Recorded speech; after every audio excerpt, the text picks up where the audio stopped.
오늘 토요일 아침에도 예배 오신 여러분들 환영합니다. 우리 같이 기도하겠습니다.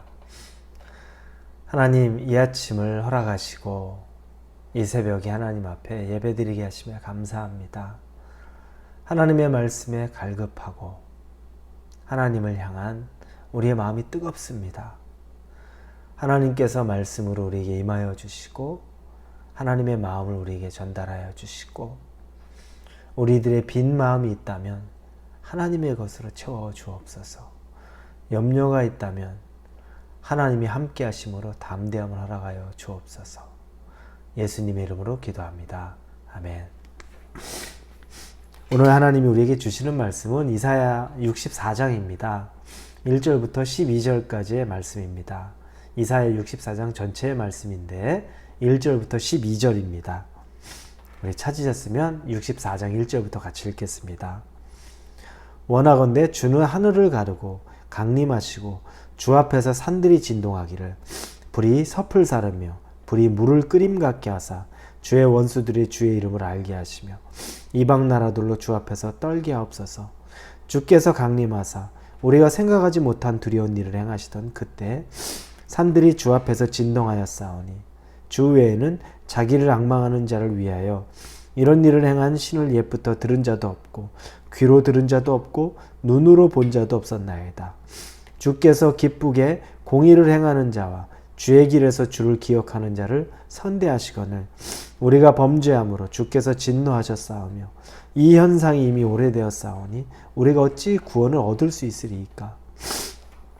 무릇 우리는 다 부정한 자 같아서 우리의 의는 다 더러운 옷 같으며 우리는 다 잎사귀 같이 시들므로 우리의 죄악이 바람같이 우리를 몰아가나이다. 주의 이름을 부르는 자가 없으며 스스로 분발하여 주를 붙잡는 자가 없사오니 이는 주께서 우리에게 얼굴을 숨기시며 우리의 죄악으로 말미암아 우리가 소멸되게 하셨음이니이다. 그러나 여호와여, 이제 주는 우리 아버지시니이다. 우리는 진흙이요 주는 토기장이시니 우리는 다 주의 손으로 지으신 것이니이다. 여호와여, 너무 분노하지 마시오며 죄악을 영원히 기억하지 마시오며 구하오니 보시옵소서. 우리는 다 주의 백성이니이다. 주의 거룩한 성읍들이 광야가 되었으며 시온이 광야가 되었으며 예루살렘이 황폐하였나이다.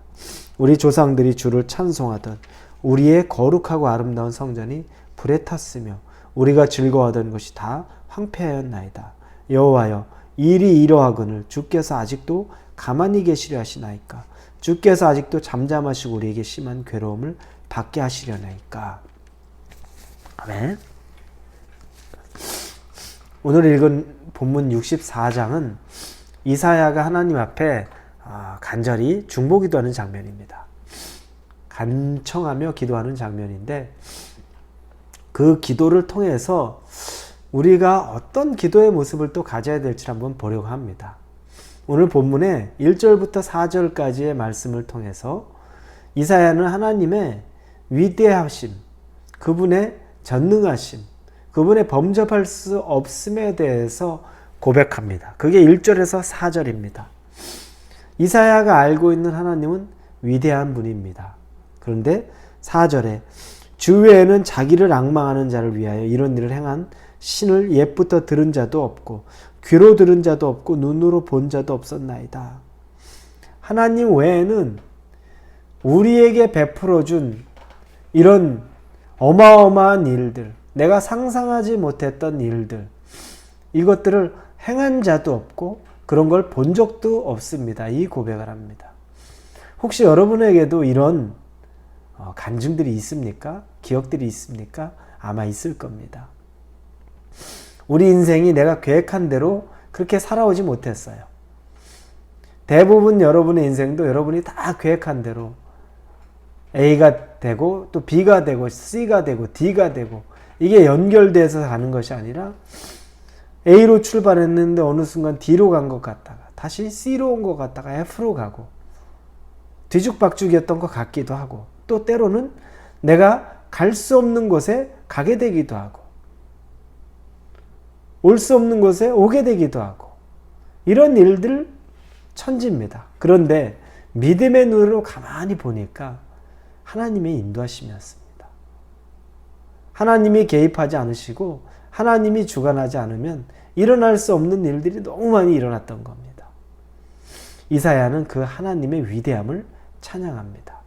우리의 기도 가운데는 여러분 아직 해답을 얻지 못했고 아직 응답은 왔는데 하나님이 말씀은 하셨는데 내 눈앞에 이루어지지 않은 것들, 그런 것들이라 할지라도 하나님의 위대함을 고백하는 순간에 하나님께서 우리를 향한 계획을 그분이 계획한 당신의 때에 이루실 것을 여러분 믿음으로 받으시기를 바랍니다. 언제 이루어질 건가? 과연 될 것인가? 불신과 그 마음이 아니라 하나님 앞에 정말 그 위대하심을 찬양하면서 우리의 믿음이 더 깊어지기를 바랍니다. 두 번째는 5절에서 7절입니다. 이 5절에서 7절의 말씀을 통해서는 하나님의 이 위대하심에도 불구하고 우리 인간들의 죄악이 나옵니다. 우리의 죄 때문에 하나님 앞에 징계를 받는 것 나옵니다. 어떤 죄들일까? 당연히 예상되는 것은 하나님 앞에 그냥 범죄하였다.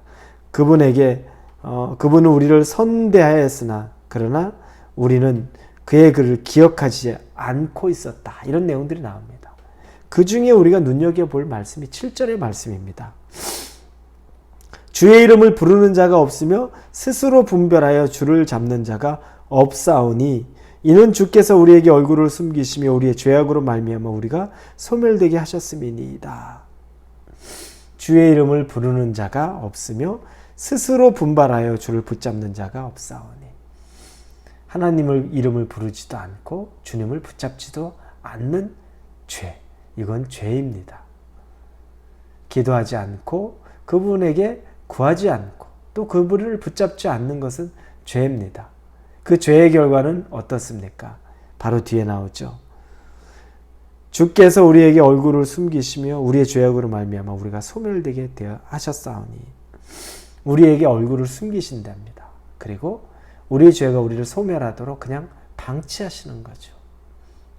여러분, 내가 하나님 앞에 범하는 죄, 행위를 지은 죄, 꼭 거짓말을 하고 사기를 치고 주일 성수 안 하고 이 죄만이 하나님 앞에 죄가 아니라 그분을 찾지도 않고 부르지도 않는 것, 의지하지 않는 것, 그게 그렇게 큰 죄입니다.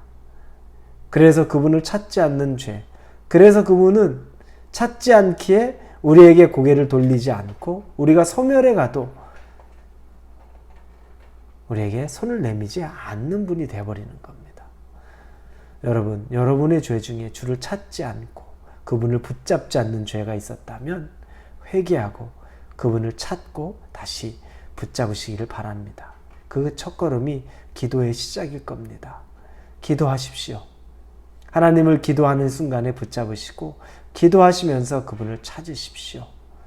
그래서 하나님을 만나시기를 바랍니다. 세 번째 마지막으로는 8절부터 12절입니다.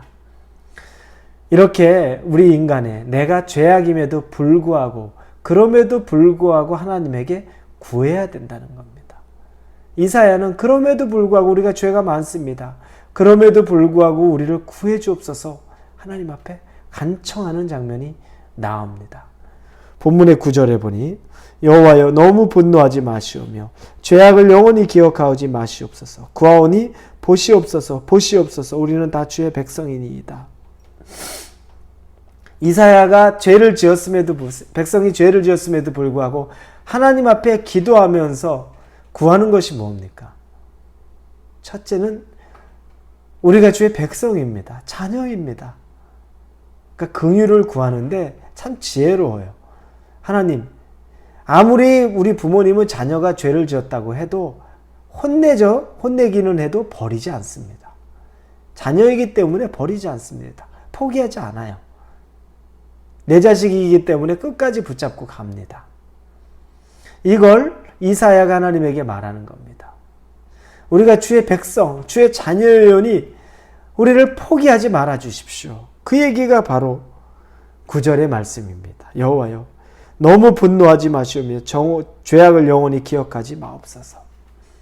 주의 자녀니까 너무 분노하시거나 다 기억하지 말아주시고 긍휼을 베풀어 주시옵소서. 불쌍히 여겨 주시옵소서. 여러분, 이 기도의 담력을 얻기를 바랍니다. 우리가 마귀에게 속는 기도할 때 내가 벼룩이 낯짝이 있다고 어떻게 하나님 앞에 이 죄를 지고 하나님 앞에 내가 회개하고 돌아갈 수 있을까? 탕자의 모습으로 차마 못 가겠다. 그런데 탕자가 구했던 건 뭡니까? 탕자는 돌아갔습니다. 다시 자기가 아들이 될 걸 기대하지 않고 대신에 긍휼을 구하는 마음으로 그냥 돌아갔습니다. 아니나 다를까 그 아버지는 그를 또 기쁘게 맞이하고 받아주었습니다. 그 말씀이 왜 있을까요? 우리 주님도 그렇게 우리를 받아주신다는 겁니다. 사랑하는 우리 성도 여러분, 하나님에게 잘 돌아가지 못할 정도로 마음이 좀 뭡니까? 무겁습니까? 9절 말씀 기억하십시오. 너무 분노하지 마시고 죄악을 영원히 기억하지 마옵소서. 우리는 다 주의 백성이니이다. 저는 주의 백성입니다. 저를 꼭 다시 용서하시고 기억해 주옵소서. 이 믿음으로 하나님 앞에 돌아가서 기도하실 수 있는 저와 여러분이 되기를 주님의 이름으로 축원합니다. 같이 기도하겠습니다. 하나님 아버지, 이사야가 하나님 앞에 기도하는데 하나님의 위대하심을 찬양하며 기도하는 장면이 나오고 우리의 죄를 하나님에게 관심 갖지도 않고 하나님을 찾지도 않은 죄를 고백하는 회개의 모습도 보았고 마지막에는 그럼에도 불구하고 용기를 내서 긍휼을 구하는 기도를 합니다. 우리가 이 기도를 배우기 원합니다. 하나님 찬양하고 죄를 회개하고 그러면서 다시 나를 받아주시옵소서라는 그 기도를 할 때 살아계신 하나님을 만나게 하여 주옵소서. 예수님의 이름으로 기도합니다. 아멘.